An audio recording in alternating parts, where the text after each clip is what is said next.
Presiden Joko Widodo di depan para relawannya dalam puncak acara musyawarah rakyat yang berlangsung di Istora Senayan, Jakarta berulang kali menekankan untuk merawat demokrasi di akar rumput bukan di elit. Jokowi pun menyebut-nyebut apa saja kriteria pemimpin yang tepat dalam memimpin Indonesia di 2024 mendatang tanpa secara gamblang menyebut siapa pemimpin yang dimaksudnya itu. Saya akan berbincang dengan pakar komunikasi politik UIN Jakarta, Gun Gun Herianto, untuk membaca arah pidato politik Presiden Joko Widodo yang berlangsung siang tadi. Halo, selamat malam Mas Gun Gun. Apa kabar Mas Gun Gun? Selamat malam, kabar baik Mas. Oke, Mas Gun Gun, tadi kita sudah mendengarkan sama-sama apa yang disampaikan oleh Pak Jokowi terkait dengan jangan terburu-buru begitu untuk menentukan pemimpin. Ini cukup menarik. Di satu sisi beberapa waktu lalu kita tahu bersama bahwa Presiden Joko Widodo ikut bersama-sama Bu Mega dan lain sebagainya mendeklarasikan Ganjar Pranowo untuk diusung oleh PDIP menjadi bakal calon presiden 2024. Tapi sepanjang kurang dari 30 menit tadi kita dengar bersama tidak ada sedikit pun menyebutkan Ganjar atau Prabowo ataupun Airlangga Hartarto yang disebut sebagai pemimpin nanti di tahun 2024. Nah, kalau dari kacamata Mas Gun Gun sendiri, sebenarnya apakah di sini Presiden Joko Widodo ini bermain aman di depan para relawannya atau justru memang untuk Ganjar Pranowo sendiri sebenarnya masih belum begitu full begitu untuk mendukung Ganjar Pranowo di tahun 2024 nanti? Kalau saya membaca ini semacam strategi komunikasi saja ya. Artinya ini apa yang disebut dan communication of privacy management. Jadi manajemen privasi komunikasi, mana yang kemudian dibuka dan mana yang ditutup. Terutama konteks saat ini di mana kekuatan ya koalisi yang berpotensi menjadi koalisi besar itu sudah mulai konsolidatif, tetapi diksi keberlanjutan itu kan masih ada di dua figur, terutama figur kuat ya, yaitu Ganjar Pranowo dan Prabowo Subianto. Meskipun Musra juga menyebut nama Pak Airlangga ya. Nah, sehingga kemudian Pak Jokowi saya lihat Mas Iqbal itu melakukan yang disebut dengan kehati-hatian begitu ya, terutama tidak menyebut langsung nama di forum itu.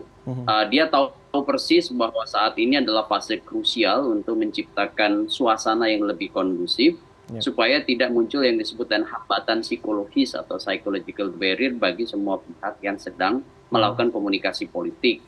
Ya, kalau kita baca benang merah dari retorika politik Pak Jokowi ya di Musra yang sepertinya memang sangat ekspresif dan dalam beberapa hal menurut saya diksi-diksi yang dipilih itu adalah diksi-diksi yang cukup demonstratif ya. Misalnya soal ketidakpastian 5-10 tahun ke depan yang membutuhkan yang disebut dengan pemimpin pengambil resiko begitu ya. Kemudian juga keharusan Indonesia untuk melaju menjadi negara maju karena di depan mata kita ada bonus demografi. Ini semacam basis logika awal lah yang sebenarnya pasti diamini oleh semua komponen bangsa ini bahwa Indonesia memang berpotensi menjadi negara besar, kemudian di hadapan kita ada masalah soal ketidakpastian global dan kita membutuhkan pemimpin yang kuat. Itu saya yakin semua pihak di elemen bangsa ini setuju. Tetapi yang menarik adalah konteksnya. Konteksnya ini kan ini Musra yang sudah kemudian melakukan upaya ya menyerap aspirasi dari ragam provinsi ini sejak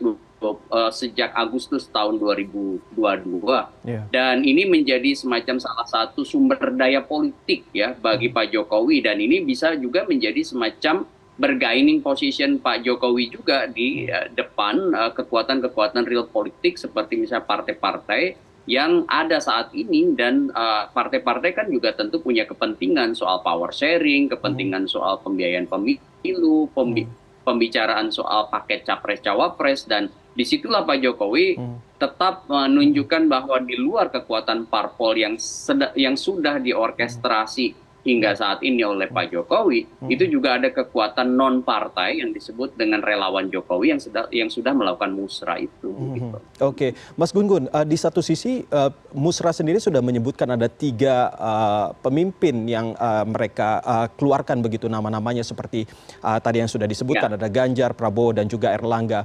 Tapi di satu sisi PDIP juga sudah menyebutkan bahwa Ganjar lah yang nanti bakalan menjadi bakal calon presiden di 2024. Lalu sebenarnya seberapa besar sih pengaruhnya terhadap apa yang disuarakan oleh Musra ini? oleh relawan-relawannya Jokowi? Ya, menurut saya pada akhirnya keputusan itu akan ada di partai politik ya.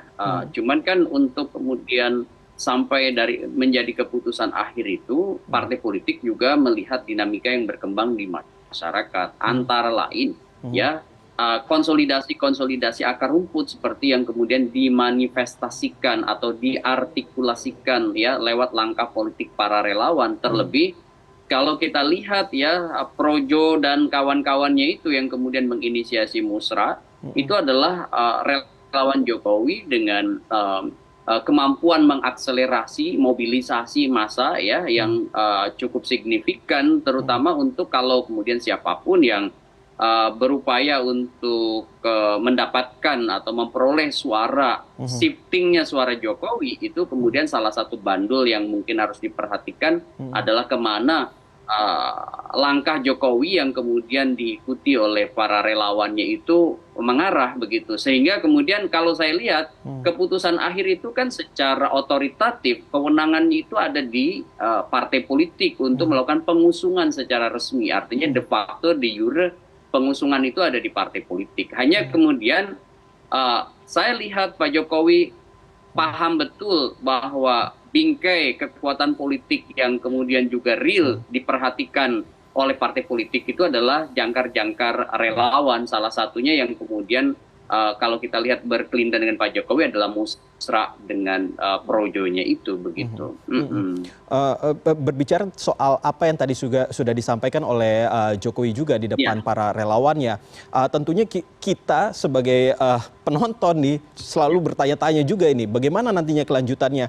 Apakah ini jadinya pidato tadi semuanya yang tadi sudah disampaikan itu mengarah ke Prabowo atau justru mengarah ke Ganjar? Mengingat juga tadi Mas Gun-Gun juga menyebutkan soal ketidakpastian Indonesia, dunia begitu ya, 5 sampai 10 tahun ke depan begitu membutuhkan pemimpin yang berani dan lain sebagainya. Apakah ini artinya bahwa ada kepastian kemanakah arahnya yang akan dibisikkan oleh Presiden Joko Widodo ke partai-partai itu yang tadi sudah diungkapkan oleh Jokowi? Yang jelas Pak Jokowi di forum tadi kan tidak menyebut nama, tetapi kita harus membaca konteks musranya menyebut nama, kan begitu ya. Ini hanya bagian dari puzzle yang harusnya ada dalam komunikasi politik, itu politik asosiatif ya. Meskipun Pak Jokowi tidak bicara nama, tetapi musranya sendiri kan mention nama. Di situ ada misalnya Pak Prabowo, Pak Ganjar Pranowo, kemudian Pak Erlangga nomor 3. Nah, artinya sebenarnya kalau kita perhatikan dari sisi benang merah ya, narasi sebutnya, narasi yang dibangun Musra sebenarnya kan mengarah ke menurut saya dua sosok utama ya, yaitu Ganjar Pranowo dan Prabowo Subianto. Hanya masalahnya kan ini suatu hal yang perlu ya, perlu upaya untuk menjahit suasana psikologis yang kemudian ada dalam ketidakpastian seperti saat ini. Contoh misalnya saya bilang, tentu Pak Prabowo ingin tetap maju untuk kemudian melahirkan yang disebut dengan efek ekor jas bagi Partai Gerindra, ya kan? Dan itu sudah terbukti efek ekor jas pada Gerindra dari Prabowo itu signifikan sekali di pemilu 2019 maupun di pemilu 2014. Pun demikian PDI Perjuangan ketika punya capres, sebut aja sebagai pemegang top of the ticket, itu punya efek ekor jas pada PDI Perjuangan, dirasakan 2014 dan juga 2019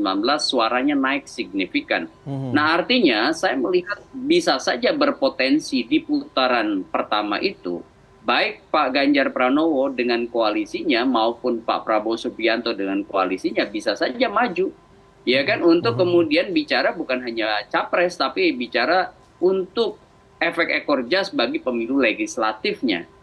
Meskipun menurut saya Ganjar Pranowo maupun Prabowo Subianto akan sama-sama di arus utama yang sama, yaitu soal diksi keberlanjutan.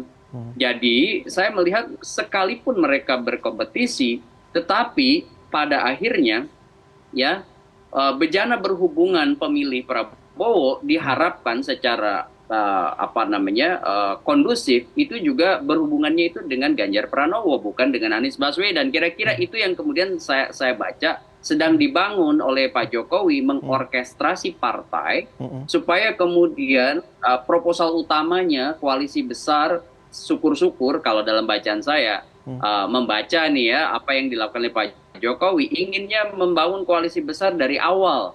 Sebut aja misalnya bisa memasangkan antara Ganjar Pranowo dengan Prabowo atau sebaliknya Prabowo dengan Ganjar Pranowo, meskipun ego dari ya partai dan figur yang mau dijodohkan itu tidak mudah untuk bertemu di putaran pertama menurut saya gitu ya. Jadi idealnya memang bagi kepentingan politik Jokowi, Prabowo dan Ganjar Pranowo itu bisa dalam satu paket. Tetapi itu kan kepentingan. Maka sangat mungkin juga Mas Iqbal itu pada akhirnya kemudian di putaran pertama jadi 3 poros ya, 2 poros yaitu Ganjar Pranowo dan Prabowo Subianto dalam diksi keberlanjutan tetap bertarung meskipun mereka bisa bertemu kembali misalnya shifting pemilihnya siapapun yang menang melaju ke putaran kedua untuk bicara berhubungannya dengan 2 orang itu. Oke, berarti dalam penentuan nama-nama yang dikeluarkan oleh Musra ini sebenarnya kalau tadi Pak Jokowi mengatakan bahwa dia belum membuka amplopnya itu, apakah kalau menurut Anda bahwa sebenarnya ada campur tangan dari Jokowi juga terkait dengan nama-nama ini? Ya ini kan nggak bisa dinafikan ya, suara Musra itu kan suara Jokowi sebenarnya ya kan, dan saya nggak yakin apa yang kemudian akan disuarakan Musra itu berbeda dengan apa yang dikehendaki Pak Jokowi. Jadi ini semacam permainan di atas meja yang sebenarnya yang di atas meja ini kan jadi fenomena, sementara nomenanya ya yang berada di balik realitas yang itu sesungguhnya adalah realitas besarnya, sebenarnya ini kan tetap berujung pada reference power atau kekuatan rujukannya. Siapa kekuatan rujukannya? Ya Pak Jokowi menurut saya. Jadi kingmaker dari Musra ini Pak Jokowi. Makanya kemudian kan slogan-slogan Musra juga tegak lurus pada Pak Jokowi. Artinya Pak Jokowi menjadi reference power. Saya nggak yakin kalau Pak Jokowi belum membuka apa yang kemudian pesankan oleh Musra ya, saya nggak yakin itu ini semacam retorika politik ya untuk kemudian membangun kehati-hatian saja di panggung depan. Ya tentu jauh-jauh hari pun menurut saya Pak Jokowi tahu kemana bandul Musra ini akan berlabuh ya, sekalipun misalnya sekarang menyebut 3 nama, ini kan hanya semacam strategi untuk ZOPA atau Zone of Possible Agreement ya. Jadi supaya kemudian partai-partai yang sekarang berada di barisan pendukung kabinetnya Pak Jokowi itu kan sama-sama enak gitu ya, terutama misalnya ya, menjembatani 3 partai besar nih, PDI Perjuangan, partai besar, kemudian Partai Gerindra, ya kan, dan Partai Golkar. Makanya 3 nama itu kan masuk di line up 3 opsi nama yang disebut oleh Musra begitu. Tapi kalau menurut Mas Gun Gun sendiri, mungkin nggak kalau misalnya Presiden Joko Widodo itu punya suara yang berbeda dengan PDIP, mengingat bahwa kalau misalnya kita lihat sama-sama bahwa banyak juga yang mengatakan, saya baca di media dan saya juga nonton dan lain sebagainya, Presiden Joko Widodo lebih sering bersama-sama Pak Prabowo dibandingkan dengan Pak Ganjar. Ya, saya lihat begini, yang jelas antara 2 nama itu, Ganjar Pranowo maupun Prabowo Subianto pada akhirnya akan menjadi all president men, gitu kira-kira ya. Dalam konteks periode pemerintahan Jokowi saat ini dan tentu investasi Jokowi di periode berikutnya. Tinggal sekarang bagaimana proses itu terjembatani terutama di partai yang menjadi pendukung masing-masing nama ini. Seperti misalnya sebut aja, ada isu misalnya ketidaknyamanan Jokowi misalnya dengan langkah pencapresan misalnya Pak Ganjar pada saat misalnya injury time, kemudian menjelang Ramadan, menjelang Lebaran itu Bu Mega mendeklar ya di 21 April seingat saya, itu kemudian mendeklar Pak Ganjar sebagai capres. Itu kembang-kembang dari sekian banyak proses kandidasi yang tidak mudah tentu. Tetapi ujung dari perjalanan ini menurut saya Pak Jokowi akan sangat butuh PDI Perjuangan, pun demikian PDI Perjuangan butuh Pak Jokowi, sehingga kemudian dalam proses ini ada yang disebut dengan mutually simbiosis di antara mereka, dan pada akhirnya menurut saya Pak Jokowi yang kemudian secara de facto bukan ketua umum partai, dia akan juga berhati-hati ya dengan langkah politik Ibu Mega, terutama yang sekarang menjadi pemilik hak prerogatif ya, pencapresan PDI Perjuangan. Jadi dia tidak akan frontal, sehingga kemudian proses-proses yang ada justru kehati-hatian. Seperti sekarang kan ngerem, Pak Jokowi kan ngerem nih, tidak menyebut nama. Kalau kemarin sudah pada saat di sebelum-sebelumnya dia mengendorse dengan simbol-simbol, dengan politik asosiatif gitu ya, itu lebih eksplisit. Sekarang kan tidak menyebut nama nih, artinya memang dalam 1-2 bulan ke depan ini yang waktu krusial menjelang bulan Oktober November, Jokowi akan menjahit suasana psikologis yang jauh lebih bisa diterima terutama oleh partai-partai yang berpotensi untuk berkoalisi besar itu. Baik, tentunya kita sama-sama menunggu kemana arahnya dan juga tempat berlabuhnya Presiden Joko Widodo nantinya untuk memilih siapa bakal calon presiden tentunya untuk di tahun 2024 mendatang. Terima kasih Mas Gun Gun Herianto sudah bergabung dan berbincang dengan kami di malam hari ini.